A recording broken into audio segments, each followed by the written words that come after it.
savez, rien n'est pire qu'une horloge dont les aiguilles ne bougent pas. Elle aura certainement raison de temps en temps, mais elle aura souvent raison, elle aura souvent tort. Et par conséquent, tout positionnement qui ne prévoit pas une cyclicité est voué à être en porte-à-faux tôt ou tard. Il n'y a pas d'unicité de vérité, il y a une double vérité. Il y a une complémentarité entre plusieurs phases. Et toute position qui serait figée sur une phase et qui ignorerait l'existence de l'autre ou qui la déconsidérerait serait, à mon avis, inacceptable au XXIe siècle. Quand les évangiles condamnent les riches, vous connaissez l'histoire de le chameau qui passe par le chat d'une aiguille, etc., ils se positionnent d'un point de vue équinoxial, d'un point de vue solsticial, pardon. Et par conséquent, il tient un discours univoque, unilatéral, qui n'est pas acceptable. Il faut accepter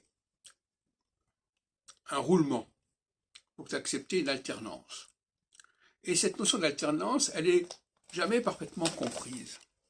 Et on pourrait faire un livre entier sur l'alternance et les problématiques de l'alternance, et on s'apercevrait qu'on parle d'alternance, on propose une alternance, on la définit jamais dans ses propres termes. Alternance de quoi avec quoi? Libéralisme, dirigisme, gauche, droite, tout ça, ce serait confus. D'autant plus que si l'on croit que si on prend un parti politique qui a une certaine idéologie et qu'on le met dans une phase qui ne correspond pas à cette idéologie, ce parti va adopter l'idéologie existante.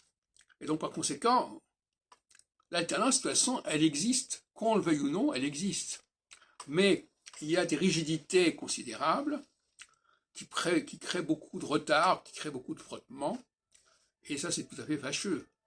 Mais il faut bien comprendre que tout homme politique est soumis à cette alternance, et cette alternance ne va pas correspondre forcément à son mandat, parce que les mandats sont constitués de manière complètement aléatoire. Le début d'un mandat, c'est n'importe quoi, la fin d'un mandat, c'est n'importe quoi, et par conséquent, il faut une science politique, et l'astrologie est la matrice de cette science politique.